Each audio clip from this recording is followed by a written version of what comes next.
Olá amigos, boa noite. Hoje, segunda-feira, dia 22 de agosto de 2022 e nós estamos aqui, 21. Oh meu Deus, não, 22, estou perdida no tempo, para variar. Isso é uma característica própria, a gente se perde no tempo, ele passa rápido demais e a gente então ignora tudo isso. Mas agradecemos a companhia dos amigos que estão conosco e que graças a Deus nos conhece e sabe dessa atrapalhada que nós fazemos com relação a tempo. Porque para nós sempre é agora e o agora não importa ano, não importa mês, não importa dia. É o agora mesmo que todos nós estamos vivendo. Então agradecemos muito a companhia, Lia que já está conosco, Célia, Júlio estão conosco também nesse instante. Sejam todos bem-vindos. Agradecemos a presença amiga sempre e vamos iniciar, como sempre fazemos, com a nossa prece, porque é importante nos lembrarmos disso, né? A prece. O espírita sempre começa as atividades e encerra com uma vibração, uma prece, um pensamento mais elevado. Isso nos ajuda a conexões melhores e nos ajuda a apacentarmos os nossos corações e as nossas consciências. Gil, boa noite. Seu Antônio, boa noite. Dirceu, boa noite. Sejam bem-vindos. Jane, uma festa para o nosso coração quando juntos nos encontramos. Ana Clara, boa noite. Brígida, são os amigos que conosco partilham deste evento de nossas vidas. Vamos fazer nossa prece então? Pai de bondade, que a sua luz e a sua paz nos envolva, que as suas bênçãos, Pai, descendo sobre nós, ilumine as nossas consciências, apacente os nossos corações, fortaleça em nossas almas a fé e a esperança, de tal sorte que consigamos fazer uma caminhada mais tranquila no dia a dia do nosso existir. Que os bons amigos espirituais nos amparem em nome de Jesus, trazendo tudo de que cada um de nós necessita para nos mantermos firmes nesta caminhada que ora empreendemos. Abençoa-nos, Pai, abençoa-nos, Mestre, hoje e sempre, que assim seja. Então vamos lá, meus amigos, iniciando as nossas reflexões desta noite. Vamos ver como é que está a nossa, se já entrou aqui no nosso Face também, para podermos ver os companheiros de sempre que estão conosco. Vamos aproveitar e tirar um som para não termos problema aqui de som, de eco, não é esse o nosso desejo mesmo, né? Vamos lá, não consegui ainda ver ali no meu Face, eu não consigo visualizar vocês, estou vendo pelo YouTube os amigos que estão chegando e a gente agradece essa participação. Vamos ver se a gente já consegue ter um contato aqui. Ainda não, aguardemos um pouquinho. Vamos então, lembrando que a nossa noite hoje é de estudo da obra Os Mensageiros de André Luiz, através da psicografia de Chico Xavier. E nós estamos no capítulo 27, que tem como título O Caluniador. E André Luiz encontrava-se num posto de socorro, numa parada entre a viagem de Nosso Lar até a crosta terrena. Pararam ali ele, Vicente e o orientador Aniceto, e ali eles aproveitaram a parada para aprender vários tipos de atendimento que eram feitos naquele local a espíritos que ali eram recolhidos. Então eles observam questão de passe de sopro, energia, conversação, tudo isso era uma forma de atender as criaturas que ali estavam. Tudo isso representa o bem. E agora eles foram convidados a conhecerem alguns locais mais distantes dos pavilhões, um tipo de isolamento onde haviam pessoas colocadas ali uma a uma naquele espaço, sem contato com outras, porque exigiam um tipo de atendimento, de atenção maior. Por conta disso, é que eles vão então colocar alguma coisa de especial naquele atendimento. Assim, a Aniceto convida os dois a abrirem uma daquelas celas, um daqueles pequenos apartamentos, para conhecer um dos pacientes que ali se encontravam. Era um senhor de nome Paulo, mostrando-se uma fisionomia desgastada pelo tempo e totalmente enlouquecido. Era uma questão de loucura, ele não dizia coisa com coisa, ele gritava, e ainda assim Aniceto o tratou pelo nome, Alfredo estava em atendimento a ele, perguntando como ia. É esse diálogo que eles estão vendo. Aniceto convida André Luiz e Vicente a observarem mais atentamente, mergulharem na mente daquele homem. Eles tinham sido potencializados nas suas condições psíquicas, mediúnicas, antes de sair de nosso lar. Lembram-se? Eles foram a um departamento em nosso lar, magnético, para ampliar essa qualidade magnética, mediúnica, a fim de que eles tivessem percepções mais avançadas das pessoas. Por conta disso, ele vai então, André Luiz começa a observar aquele homem e ele nota como que a formação de uma tela escura na mente daquele homem, e nessa tela escura, vultos estão se movimentando. Ele fica observando aquilo, nunca tinha visto até então. É o que nós normalmente ouvimos falar em tela mental. Essa é a tela mental que aquele homem demonstrava. Assim, ele traz ali uma visualização de vultos, especialmente de mulheres aflitas, desesperadas, criaturas em situação problemática, demonstravam isso. Mas ele observa também entre aqueles que assim se comportavam na mente de Paulo, ele observava Ismale e Alfredo. Não Ismale e Alfredo como eles se encontravam agora, mas com fisionomias abatidas, com fisionomias entristecidas, perturbadas, envelhecidas. Era assim que ele observava, e muita aflição, tanto em Ismália quanto Alfredo, na mente daquele homem. Então ele está sem entender, porque ele está vendo Ismália e Alfredo em boas condições, rejuvenescidos, fortalecidos, naquele ambiente. E, no entanto, ele observa esse quadro na tela mental daquele homem.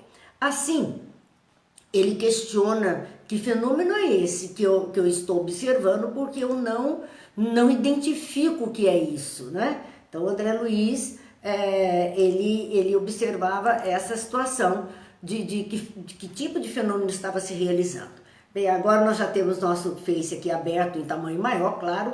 Podemos ver a Sebastiana, Guto, boa noite do Guto, é estrondoso, é como ele é naturalmente, Sueli, Cida, Renato, Thelma, sejam todos bem-vindos. Jane nós já tínhamos visto, Lia, Terezinha, Brígida, sejam muito bem-vindos, Edith, Divone, Ivete, que possamos ter uma noite bem proveitosa, é isso que a gente então deseja para todo mundo. E assim, meus amigos, nós vamos então dar continuidade a essas reflexões, porque Aniceto quem vai responder André Luiz que fenômeno era aquele que ele estava vendo, que ele não entendia, ele não conhecia ainda. E ele diz, você se lembra do caso de Alfredo e Ismália, que foram traídos por um amigo, que caluniou a vida e estragou a vida dos dois, a vida da família. Ismália adoeceu por conta disso, desencarnou, Alfredo enlouqueceu, desesperado. Ele relembra a tragédia que foi a vida de Alfredo e Ismália por conta de um amigo que se tornou um caluniador, né, na vida deles. Inventou um punhado de coisa que nunca existiu. Temos diante de nós o falso amigo, que lhe arruinou o lar. Então ali, diante deles, Alfredo mostrava a André Luiz e a Vicente o falso amigo. Era aquele enlouquecido que se apresentava de forma enlouquecida. Paulo não só cometeu a ingratidão, como envenenou o espírito de outras senhoras. Então ele não agiu dessa forma somente com relação a Ismália. na casa de Alfredo, ele também estava habituado a ter esse procedimento com outras mulheres, outras pessoas que ele conheceu na vida.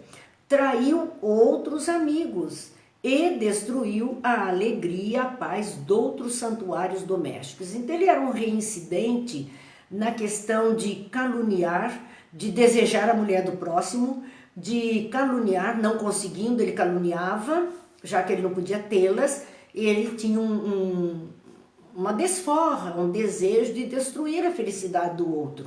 E isso ele fez várias vezes com várias famílias. Então ele dizia que observe Ismália aflita e Alfredo desesperado nas recordações dele. Vemos as imagens criadas pelo caluniador por seus próprios olhos. É aquilo que sempre a gente ouve falar. Nós podemos fugir de tudo e esconder de todo mundo, mas a nossa consciência não nos permite. Ela traz à tona, ela registra, a consciência nos condena nas nossas atividades, ela acaba nos trazendo à clara. Ele podia esconder de todo mundo quem ele verdadeiramente era e o tipo de procedimento que ele estava habituado. Mas na consciência dele estava lá a imagem do desespero de Alfredo e de Ismália, do estrago que ele fez na vida. Ele registrou isso e fica na tela mental. Por isso que não dá para enganar, não dá para esconder, porque o registro, o impacto da ação está registrado na nossa tela mental e é assim que nós nos prendemos dentro do quadro praticado, da ação vivida. É assim que nós nos prendemos e é assim que então nós registramos e levamos conosco. Por isso André Luiz via aquilo que a mente de Paulo registrou, que era o caos na vida daquele casal. Foi isso que ele registrou e era isso que agora o atormentava, não dava sossego, ele não tinha percebido que os dois estavam bem, ele não tinha percebido nada disso, a mente dele parou naquele quadro de desespero e destruição de uma família. Nossos amigos deste posto de socorro evoluíram, falava de Alfredo e Ismália. Os dois evoluíram, saíram da aflição, da tristeza, do desencontro, da dificuldade que ambos viveram. Eles evoluíram, transpuseram a fronteira da mágoa. Olha o que ele diz, a mágoa em nós, ela ergue uma muralha, é uma fronteira. A pessoa, enquanto magoada com a outra pessoa, ela não dá um acesso a outra pessoa, ao seu coração, e não se liberta da dor, daquilo que o outro provocou. É algo que precisa ser derrubado para a libertação da própria consciência, do que foi magoado, e aquele que causou a mágoa, se um dia puder se aproximar, tudo bem. Se não puder se aproximar, não é causa mais de dor. Esta é a questão. A mágoa é uma fronteira, prende, são dois mundos. O mundo da tristeza, da angústia, da aflição, da dor, e o mundo da liberdade, da luz, do continuar a existência. Vamos lá, Mara, boa noite, Meire, boa noite, sejam todos bem-vindos. Meire hoje tem motivos para estar muito feliz. A gente sabe da mãezinha da Meire, que esteja bem. Regiane, boa noite, Bete, Kazuko, sejam todas muito bem-vindas. E continuando, então, Aniceto está explicando isso, está falando dessa fronteira da mágoa. Escaparam dos monstros do ódio. O ódio é pior que a mágoa. Se a mágoa causa bloqueio, fronteira, limite, o ódio, ele avoluma, e com o ódio vem o desejo de vingança. Então são verdadeiros monstros que surgem de sentimentos negativos e destruidores dentro das criaturas. Cidinha, obrigada pelos positivos, muito boa noite. Vestem-se hoje de luz. No entanto, Paulo os vê como imagina para escarmento de suas culpas. Eles hoje são espíritos luminosos. Nós vimos Ismália com uma irradiação no seu campo mento-eletromagnético, a sua aura expandida na oração que ajudava todas as criaturas. E vemos Alfredo nesse trabalho também, dia a dia, melhorando, e no entanto Paulo não consegue vê-los assim. Na mente de Paulo, ele vê aquela imagem obscurecida, aflita, sofrida, que não dá trégua. Para ele, não dá trégua. Então, e vem, acentua a culpa. Agora o sentimento de culpa que começa a gerar no seu íntimo vai sendo cada vez mais acentuado por essas lembranças. O criminoso nunca consegue fugir da verdadeira justiça universal. Por isso, quando diz assim, o criminoso volta ao local do crime, não necessariamente materialmente falando. Ele não precisa voltar materialmente ao ambiente onde ele ocasionou o ilícito, o errado, o crime. Ele não precisa voltar lá. A consciência dele, o pensamento dele volta, todo instante, ao local, à atitude onde ele cometeu esse ilícito, onde ele cometeu o crime, onde ele cometeu a maldade. Esse voltar é um magnetismo muito forte que atrai a consciência, que não liberta a criatura dos atos praticados por ela. Então ele nunca, diz Aniceto André Luiz Vicente, nunca, vejam a expressão, não é vez ou outra, é nunca consegue fugir da verdadeira justiça universal, que é a consciência, onde está escrita a lei de Deus, na consciência do homem. Por isso a gente não escapa, porque está em nós. Está em nós, clichetado em nós. Como vamos escapar de nós mesmos? Não tem como. Por isso que muitos enlouquecem diante desses fatos, sem enxergar uma saída possível. Boa noite, Mauro e Cleusa, que também estão chegando. A gente agradece. Maitê também, seja bem-vinda. Divone, os amigos que estão conosco nesse instante. Bem, continuando então, ele diz, o criminoso nunca consegue fugir da verdadeira justiça universal, porque carrega o crime cometido em qualquer parte. Como está na consciência o registro, não importa onde ele vá. O crime vai junto. O mal feito está presente. O erro está sendo toda hora apresentado a ele. Às vezes, as pessoas que até tentam ter uma melhoria, algo, ou mostrar, né? Não demonstrar o que ela traz na consciência, ela tem atos falhos. Numa fala, numa atitude, num pensamento explicitado, ela pode demonstrar, sim, e falar do seu erro, e falar do seu crime, porque ela conhece, porque ela está presa, está ancorada, talvez fosse a palavra que a gente consiga entender melhor esse processo. A mente do criminoso está ancorada no crime cometido, por isso ele não se liberta. Ele não consegue levantar essa âncora.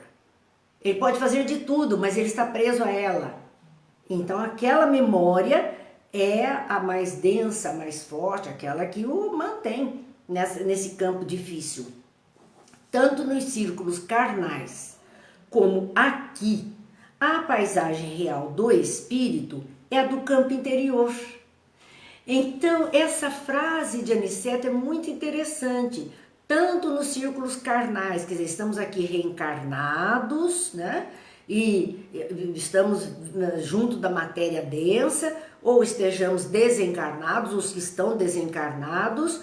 Qual é o campo real? O campo real é o campo da nossa mente. Esse é o campo real, é o campo do espírito. Não, cada um vai viver dentro do seu mundo, da sua criação mental, do seu mundo mental. Cada um vai viver nessas condições. Então nós precisamos verificar isso. Tem gente que faz tantas coisas, eu não estou conseguindo ler tudo, porque está só pelo celular, eu não estou conseguindo ler tudo. No YouTube eu leio o que as pessoas estão colocando.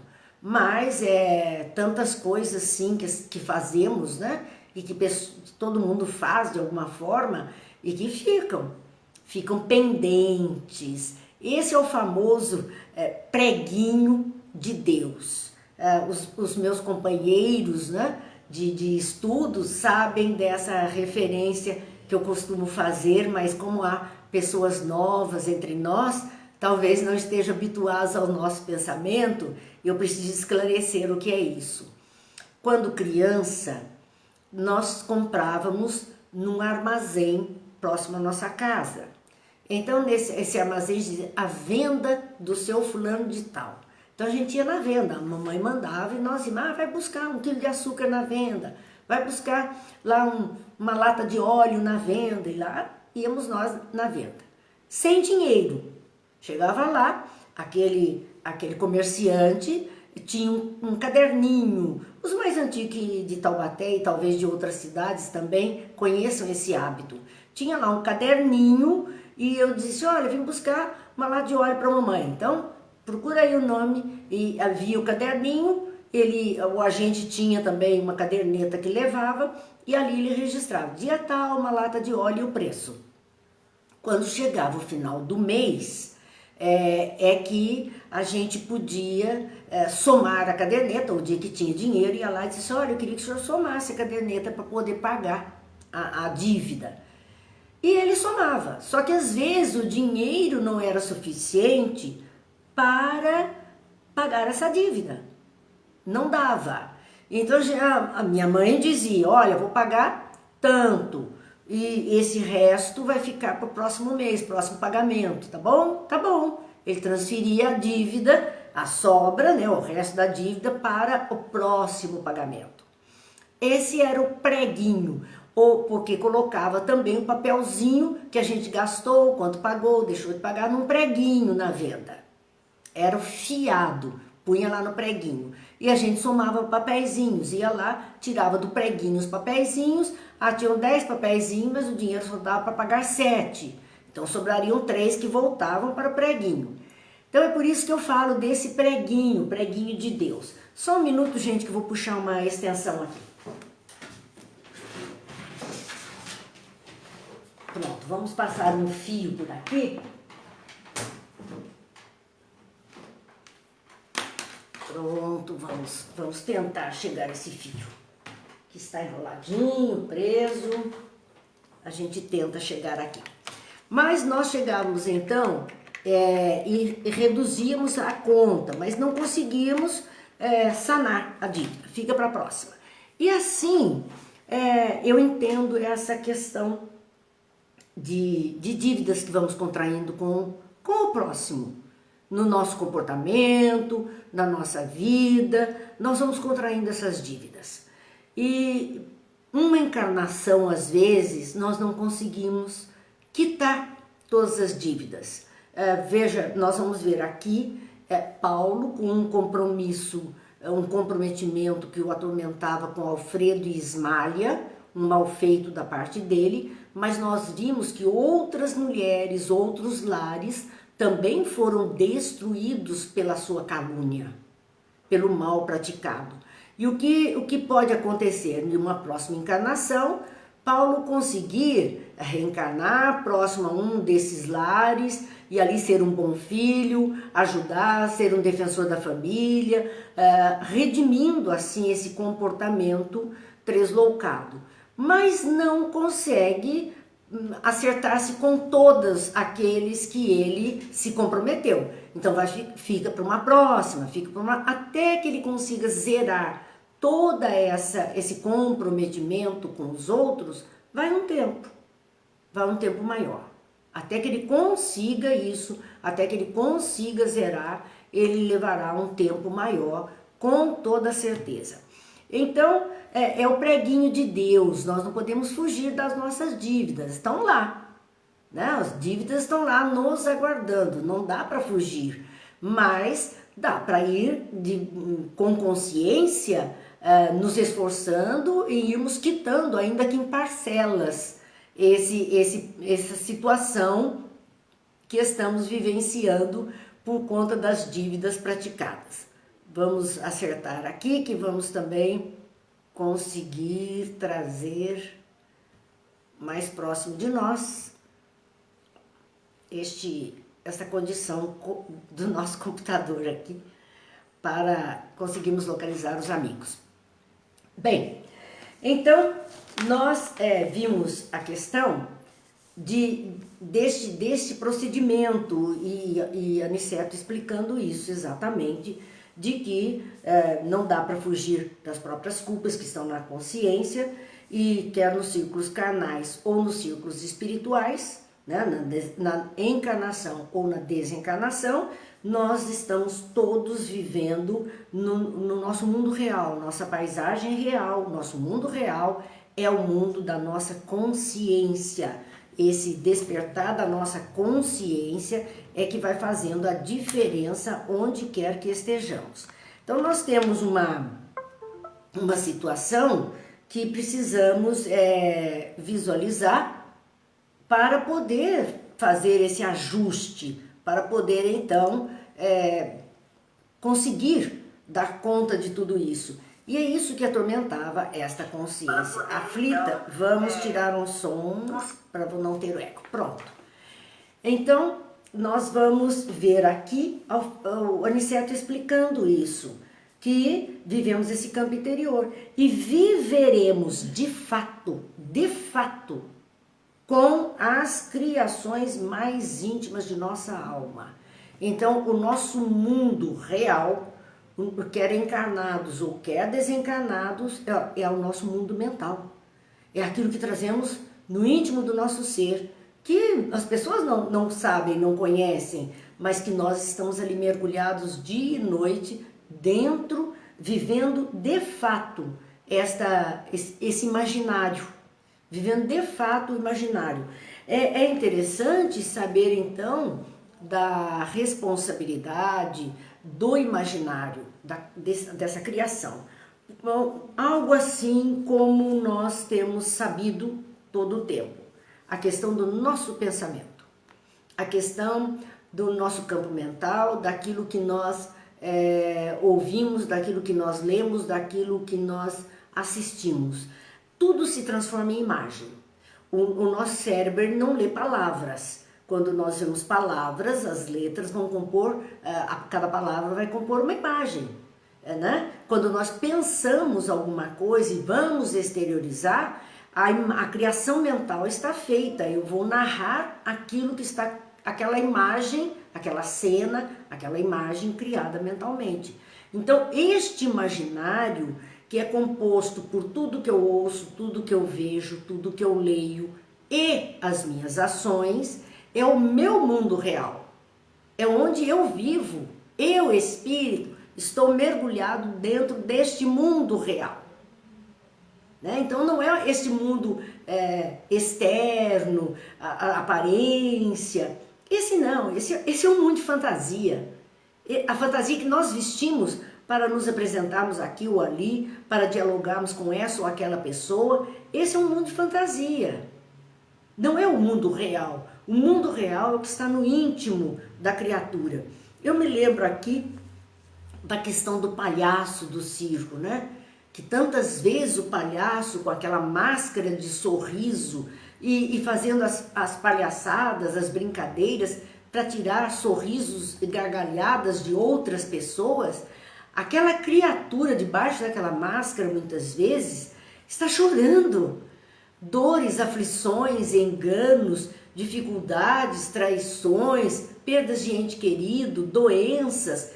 Não é aquela fisionomia que ele está mostrando, aquilo é uma máscara que ele está utilizando para esse mundo que não é o mundo real. O mundo real é a intimidade do ser. Esse é o nosso mundo real.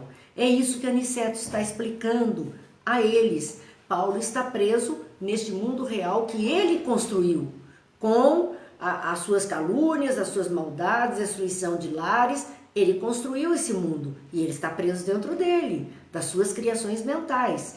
Então, quando ele olha para o casal que foi alvo da sua maldade, ele não os vê como esses seres de luz, ele está vendo a representação do momento em que ele prejudicou a vida dos dois. Então é disso, por isso precisamos cuidar do que lemos, do que falamos, do nosso pensamento, de onde mergulhamos o nosso olhar, a nossa atenção, porque isso é o elemento, ou esses são os elementos que vão construir este mundo real do espírito, onde nós vivemos. Jesus falava disso, nós é que não prestamos muitas vezes atenção, porque ele dizia, onde está o seu pensamento, o seu tesouro, aí está o seu coração, ou aí está o seu tesouro, onde está o seu coração, aí está o seu tesouro, onde está o coração como símbolo de comprometimento. Então, onde está o seu pensamento, onde está o seu coração, aí está o seu tesouro. Quer dizer, é aí que nós estamos atentos, é aí que nós estamos vinculados. Jesus já dizia isso, cuidado, cuidado. E ele convidava a quê? A que pudéssemos construir um tesouro que o tempo não destrói, o ladrão não rouba e a ferrugem não corrói. Que é esse campo mental, o tempo não destrói. O ladrão não pode roubar. É a nossa intimidade, o nosso pensamento, o ladrão nenhum vai conseguir roubar. E ferrugem não vai corroer. É a nossa criação mental. Então precisamos tomar muito cuidado com isso, com o que fazemos, porque isso fica registrado em nossa consciência. E assim, ele vai dizendo, tanto nos círculos carnais como aqui, no círculo espiritual, a paisagem real do espírito, é a do campo interior. Viveremos de fato com as criações mais íntimas de nossa alma. E ele ainda prosseguiu, ele vai dar um exemplo para que eles pudessem bem entender tudo o que estava acontecendo ali. E o exemplo que ele está dando é o seguinte, recordemos a crucificação do Mestre Divino. Então veja, é um fato ocorrido, registrado pela Bíblia, né, um livro da história de um povo, aconteceu esse fato dentro da vivência desse povo e a história desse povo registra o fato. Muitos ali estavam presentes. Como somos reencarnacionistas, sabemos também que ainda hoje, entre nós, os seres encarnados aqui na Terra, muitos são aqueles que estiveram vendo esse fato in loco, né? Não apenas por registros, mas observaram o fato in loco. Então eles recordemos a crucificação do Mestre Divino. Jesus penetrou na glória sublime logo após a suprema dor do Calvário. Quer dizer, Jesus tinha a mente em paz, não tinha comprometimentos que o prendiam àqueles que ficaram na retaguarda.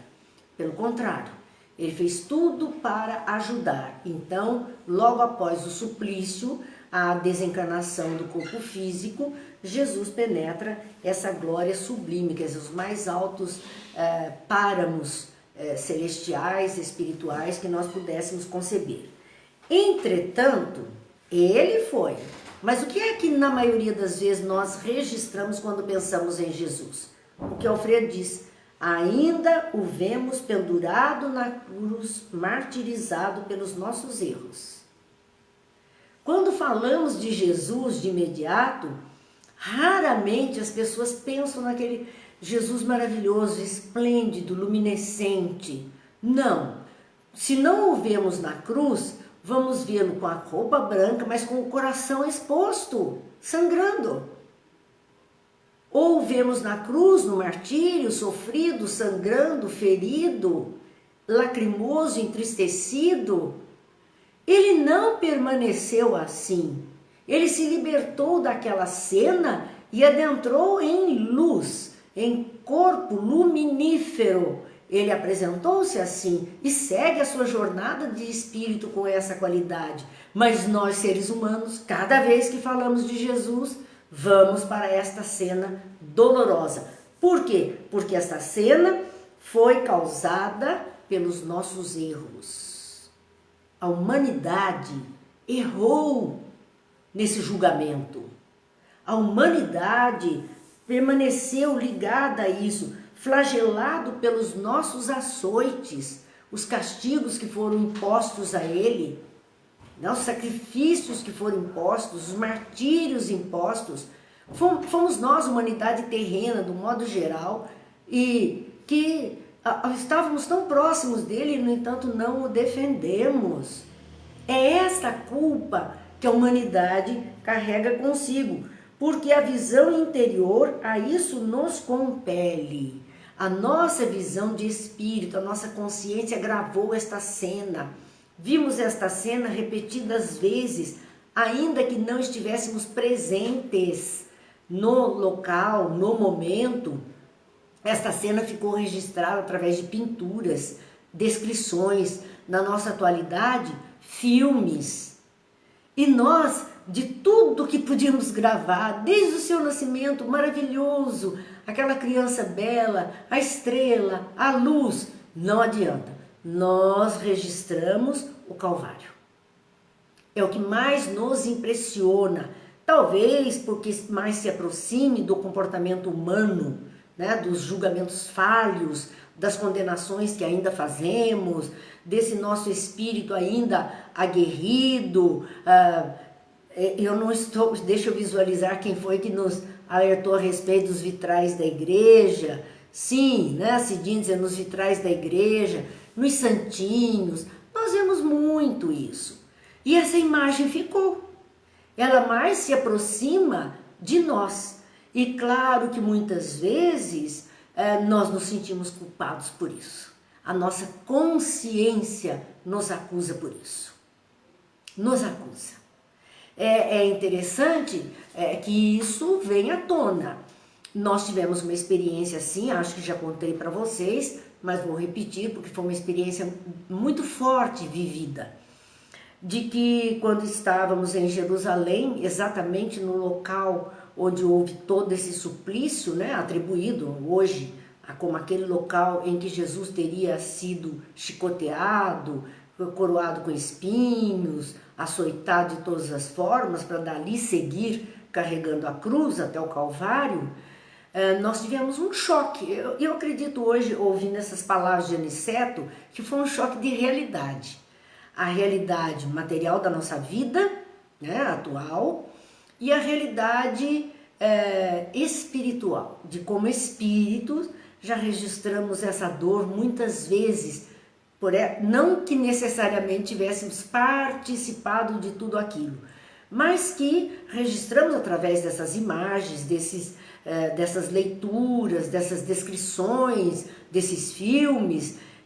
Quantas vidas em 2000 anos, quantas cenas repetidas dessa nós tivemos nesses 2000 anos de vida de Jesus até hoje? Não sei, mas impressionou-me muito, muito a consciência. E neste momento em que ali estávamos, foi uma catarse.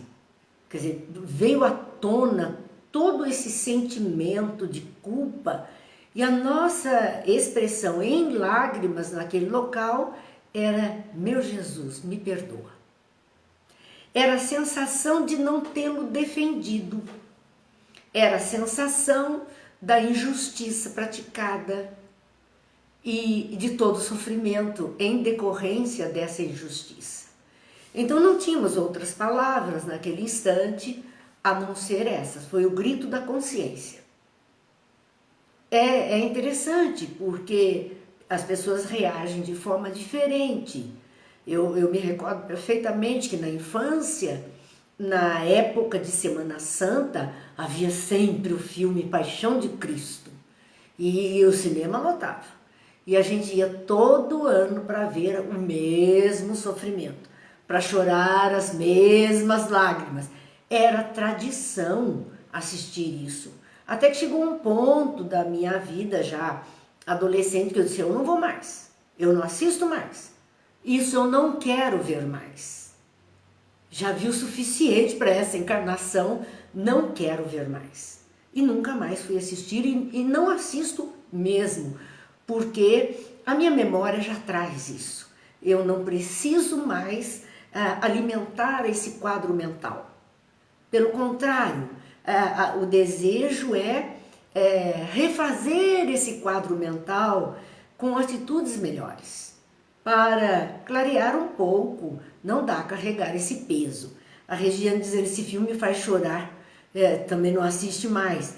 É claro, são sentimentos que vêm à tona em nossos corações de não termos agido da melhor forma para com aquele que só agiu no bem. Olha a nossa condição. Que fizemos nós? Ah, mas eu não estava lá. Que culpa eu tenho do que fizeram? Tá certo. Eu podia até não ter estado lá. Quem sabe estivesse. Mas vamos supor que não estivesse. Outros injustiçados na vida, talvez nós tivéssemos encontrado em muitas experiências anteriores. E continua a pergunta, o que é que nós fizemos pela justiça? O que é que nós fizemos para proteger aqueles que só o bem fizeram? Nos calamos? São questionamentos que estão em nós, gente, que não adianta, né? Não adianta, porque nós vamos carregar isso conosco, até que verdadeiramente tomemos alguma atitude diferente na nossa caminhada. E aí nós vamos gradativamente nos libertando desses pesos que carregamos, enquanto almas a caminho da luz, vamos carregando esses pesos. Assim, ele vai falar disso, que Jesus penetrou a glória sublime logo depois do último suspiro naquela cruz. Mas a humanidade ainda continua se lembrando dele preso àquela cruz, dentro dos açoites e na condição de dor. A condenação do Mestre foi um crime coletivo, que estará conosco até o dia em que nos vestirmos na divina luz da redenção. É um crime da humanidade, né? Não é um crime contra a humanidade, é um crime da humanidade para com um justo. Não tomamos o partido, não ajudamos da melhor forma possível, né? E por conta disso, então, nos comprometemos diante da lei do amor, da lei de Deus, da lei da justiça, nos comprometemos. Aniceto continua o diálogo dizendo, o dever possui as bênçãos da confiança, mas a dúvida tem o fantasma da cobrança. Então, sempre que agirmos na vida por dever, pelo bem, é nosso dever diante da lei de Deus, cumprir, né? Fraternidade, solidariedade, caridade, justiça, amorosidade, tudo isso está dentro da lei de Deus. E é nosso dever. Esse dever possui bênçãos de confiança. Mas a dúvida, ou não termos agido, ou não termos feito, ou não termos tomado posição, tem o fantasma da cobrança, porque nós vamos sempre ficar, e se eu tivesse feito? E se eu tivesse ajudado? E se eu tivesse, de alguma forma, colaborado? Será que não teria um resultado diferente? Essa dúvida vai ser sempre um fantasma da cobrança em nossa vida eterna, a vida de espírito. Vamos ver, a Mara dizendo que também não assiste, o Sérgio dizendo que o primeiro filme da vida do Cristo que ele viu era preto e branco. Eu também, Sérgio, eu também. Muitos preto e branco.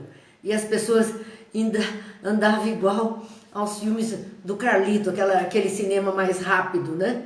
O cinema mudo, o filme mais rápido. Ele disse que riu tanto que levou bronca, porque ele se prendeu à qualidade daquilo que estava sendo mostrado, né? E não à essência do filme, a história que estava sendo mostrada. Porque ainda assim era esse tipo de filme muitas vezes, né? Aquela fita que arrebentava no meio, tinha que acender a luz do cinema, consertar a máquina, continuar passando, tudo isso faz parte da nossa experiência. Ainda bem que ele riu da movimentação e da apresentação, e não da história, e não do fato que era triste demais para todos nós. E Aniceto, então, André Luiz ali questiona, né? Aniceto está falando tudo isso e André Luiz questiona. Mas Paulo veio ter casualmente a este posto de socorro? Porque afinal ali estavam Ismália e Alfredo, que ele tinha feito sofrer tanto. Será que ele veio por acaso parar ali junto dos dois? O que foi que fez com que ele, né, de alguma forma, ele se apresentar, estivesse ali junto deles? E Aniceto vai explicar, não foi por acaso, não é por acaso que ele está aqui junto deles. Ele foi trazido pelo próprio Alfredo, que se sentiu necessitado de disciplinar o coração. Então vamos lá, Alfredo, sofrida aquela calúnia, aquele caos na família, na vida dele, todo o prejuízo que ele sofreu, ele passou a odiar aquele ex-amigo, aquele caluniador. Ele queria vingança, ele queria destruir aquele homem que destruiu a vida dele. E assim ele desencarnou odiando. Mas ele, Alfredo, foi socorrido por Ismália, que era um espírito mais maduro e mais compreendedor do perfil das pessoas, né? Tinha mais compreensão sobre a natureza de cada um. E ela cuidou de Alfredo e fez com que ele visse que o ódio só os separaria. Que se ele queria um dia que eles continuassem uma vida juntos, ele teria que lutar para se desvencilhar desses sentimentos mais difíceis. Então, o que Aniceto está dizendo é que por conta de tudo isso, já em recuperação, entendendo este fato, ele se sentiu necessitado de disciplinar o coração, o próprio sentimento, e por isso ele foi buscar o outro. Não para destruí-lo, não era esse o desejo, mas para fazer a recuperação do outro. Se ele queria se recuperar, ele precisava recuperar o outro também. Se ele queria estar bem, estar próximo dela, que era o ser superior, nos três era o superior, ele teria que ascender, ele teria que também se projetar de uma forma melhor. E isso então fez com que ele fosse buscar o Alfredo e trazê-lo para a recuperação naquele ambiente. Nosso amigo que hoje dirige esta casa, esse posto-socorro, né, esta casa de amor, desprendeu-se do mundo sob intensa vibração de ódio e desesperação. Quer dizer, Alfredo hoje era o diretor dessa casa. Veja como a misericórdia divina oportuniza que os seus filhos, por piores que sejam, mediante piores vivências que tenham, desejos, sentimentos, mediante a situação de alegria, de bem-estar, de desejo de melhoria, vão se recuperando e se tornem criaturas de bem. Porque o mal é só a ausência do bem naquele coração, naquela consciência. O dia que essa consciência desperta e esse coração se abre para sentimentos de generosidade, o mal não tem mais lugar. Então foi o que aconteceu com Alfredo. Ele desencarnou cheio de ódio e desesperação. Porém, ele conseguiu ir se melhorando e hoje, naquele momento, ele era o dirigente daquele núcleo de atendimento. Ele sofreu muitíssimo nos primeiros tempos, diz Aniceto, embora nunca fosse abandonado pela dedicação de abnegados companheiros. Ele sofreu, mas ele sempre teve seu anjo de guarda, seu espírito protetor, espíritos amigos, a própria Ismália, intercedendo, ajudando, amparando, para que ele pudesse se recuperar. Alfredo, porém, não pôde ver Ismália enquanto não se desvencilhou das baixas manifestações de rancor. Esse é um conselho precioso para nós. Se queremos reencontrar nossos entes queridos que estejam em condições melhores do que nós, que amparados possam agora nos amparar, nos levar para caminhos melhores, nos acudir, nos orientar. Então, se nós queremos isso, nós vamos ter que estar de acordo com eles, nós vamos ter que estar na mesma vibração. Vamos lá, que está nos dando um recadinho. Bom, voltamos. Parece que saiu um minutinho aí e conseguimos voltar, né? Graças a Deus, então, vamos lá atualizar aqui para continuarmos a nossa transmissão do YouTube, que deu uma ligeira paradinha. Pronto, tudo acertado, graças a Deus. E assim, vamos lá então com Alfredo refletindo sobre isso e nos chamando a atenção. Porque ele não podia vê-la enquanto não se desvencilhasse das baixas manifestações de rancor. Essas o prendiam em dimensão espiritual inferior e ele não poderia visualizar algo mais sublime, algo mais elevado. Socorrido em Campo da Paz, compreendeu a própria necessidade. Campo da Paz é uma outra colônia espiritual onde Ismália vive. Na ocasião do livro ela vivia ali, né, no Campo da Paz. E essa colônia espiritual, ele foi recolhido ali também por ela e por esses benfeitores espirituais para estar com... Estamos aqui só arrumando, gente, que tinha saído algo e nós precisamos arrumar. Então, ele tinha ali sido recolhido, ali ele tomou consciência, ali ele se preparou, ali ele se libertou, foi se libertando desses sentimentos mais difíceis em Campo da Paz. Tão logo conseguiu algum mérito, quer dizer, ele começou a trabalhar, ele se modificou, ele aprendeu, ele percebeu que precisava fazer algumas mudanças. Quando ele conseguiu algum mérito pelo seu esforço, pelo seu trabalho, ele intercedeu então por esse amigo infiel. Ele compreendeu que ele precisava ajudar o outro. Para se libertar do outro, o outro também teria que ficar bem. Para a história se dissolver, eles tinham que dissolver aqueles laços, né, que os prendiam uns aos outros. Então, ele foi buscar em recanto abismal, porque Paulo, por todos os crimes praticados, por toda a maldade e pelo ódio das outras criaturas que ele prejudicou, ele estava numa região abismal, ou seja, naquele umbral grosso, denso, difícil, ele estava ali. E tão nobremente se dedicou ao aperfeiçoamento de si mesmo que conquistou a posição de administrador de um posto de socorro. Então ele saiu da colônia Campo da Paz para dirigir esse posto de socorro onde eles estavam nesse instante.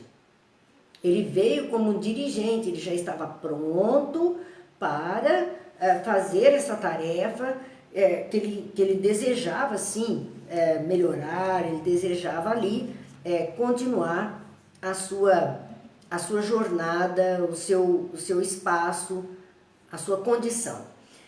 E ele não veio sozinho. Quando ele veio para o posto de socorro, quando ele se transferiu como dirigente do posto de socorro, ele trouxe o seu tutelado, que era o Paulo. Trouxe em sua companhia e tratava-o ali como um verdadeiro irmão. Cuidava dele, para que ele pudesse se recuperar, para que ele conseguisse equilibrar a sua mente perturbada pelos seus erros. Ele cuidava dele. Ele trouxe para não perder a sua tarefa. O Gil então está nos dizendo, tem gente que faz tantas coisas erradas uma atrás da outra que parece não ter consciência pesada. Pode aparentemente ela não ter. Ela está tão envolvida, como o próprio Paulo nós vamos ver, que ele estava tão envolvido com os próprios erros e em cada vez mais arquitetar esse tipo de plano, prejudicando outras vidas, outras mulheres que ele não conseguiu ter, que ele tentava conquistar e fracassava, e isso para ele era tão ofensivo que ele queria destruir. Se eu não posso ter, eu destruo. Era esse o pensamento dele. Então, encarnado, ele não teve essa consciência. Ele estava ocupado, a mente estava ocupada em organizar cada vez mais maldades. Era o mundo dele, era o mundo mental dele, aquilo que diz, cada um de nós está mergulhado no seu mundo mental. Mas o registro vai para o inconsciente profundo, que é a essência do espírito. O registro dos atos, dos quadros mentais, tudo está lavrado no livro da vida do Espírito. Então, ao desencarnar, quem que nós vamos enfrentar? A nós mesmos. Esse livrinho vai se abrir e os quadros vão saltar diante dos nossos olhos. Acusatórios ou liberatórios, não importa. Né? Aqueles que nos prendem ou aqueles que nos libertam, que nos fazem ir adiante, são as nossas atitudes. Então, é a nossa consciência, por isso que diz que nós somos réu e juiz em causa própria, porque estaremos ali agindo dessa forma. E ao agirmos assim, é que damos brecha para outras mentes. Então, no caso dele, percebeu tudo isso, enxergou todos os crimes e se perturbou, deu razão, deu brecha para que todos aqueles espíritos que o odiavam o perseguissem. E aí ele enlouqueceu.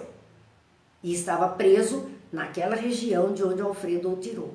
Então, sim, parece que não tem a consciência pesada agora. O despertar dessa consciência se fará. Em algum momento ela vai acordar, ela vai desabrochar. E aí ela vai ter que se ajustar à lei de Deus.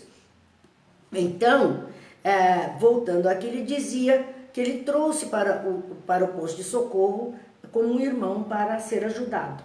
Não julguem que o marido de Ismália conseguiu essa vitória espiritual somente pelo fato de desejá-la. Eu quero fazer o bem, eu quero acertar, eu quero me libertar. Não, ele desejou se libertar. Alimentou a ideia de libertação do outro e agora permanece em realização. Ele não concluiu ainda essa libertação. Ele só vai concluir o dia que Paulo acordar verdadeiramente. E que aí o perdão entre eles ocorra e um vai se livrar do outro. Há muitos anos ele conversa com Paulo diariamente. Vai lá, lembra que ele abriu a porta e disse: olá, Paulo, como é que você está? E o outro grita desesperado e ele conversa. Então, há muitos anos que ele está nesse trabalho para chegarem a um perdão mútuo. E aí a libertação total desses dois espíritos, porque Ismália já não tinha mais essa pendência, mas ela simplesmente não nutriu na alma o desejo de destruição do seu algoz. Ela se libertou, mas como ele nutriu na alma o desejo de destruição, alimentou o ódio, o rancor, a mágoa, todos os sentimentos inferiores, e por conta disso ele também sofreu e precisou de ajuda, ele estava em franca recuperação. Ele estava, vamos voltar ao exemplo do preguinho lá na venda, cada vez tirando um papelzinho dessa dívida. Era uma dívida enorme. E cada vez que ele ia lá e dizia: bom dia, como é que você está? Melhorou? Era como se ele tirasse uma parcelinha daquela dívida para com a lei do amor, que é a lei de Deus. Ele ia tirando vagarosamente cada um desse papel até se libertar totalmente. Bem, nosso tempo hoje se foi. E assim nós vamos encerrando essa noite, não concluímos o capítulo 27 ainda, que está falando do caluniador, estamos no finalzinho dele, mas é muita coisa para a gente aprender e poder praticar nossas vidas de uma forma melhor. Então, meus amigos, agradecemos a todos de coração a presença, a união dos nossos pensamentos, desejando que amanhã, se Deus quiser, possamos estar aqui novamente e vamos àquela ação de graça de Michael Kost que diz: é maravilhoso, Senhor, ter braços perfeitos quando há tantos mutilados. Meus olhos perfeitos quando há tantos que não veem a luz. Minha voz que canta quando tantas emudeceram. Minhas mãos que trabalham quando tantas mendigam. É maravilhoso voltar para casa quando tantos não têm para onde ir. É maravilhoso amar, viver, sorrir, sonhar quando tantos sofrem, choram, revolvem-se em pesadelos e morrem antes de nascer. É maravilhoso ter um Deus para crer quando há tantos que não têm o consolo de uma crença. É maravilhoso, Senhor, sobretudo, ter tão pouco a pedir e tanto a agradecer. Agradeçamos a vida, agradeçamos a oportunidade do aprendizado, agradeçamos as forças e as luzes que nos chegam, para que aliviemos os fardos que estamos carregando no nosso inconsciente profundo e que assim o nosso despertar na erraticidade seja mais feliz, mais amparado, mais iluminado, mais leve. Que a vida nos seja leve. Muita paz, uma noite de alegria para todos e até amanhã, se Deus quiser, quando aqui estaremos mais uma vez.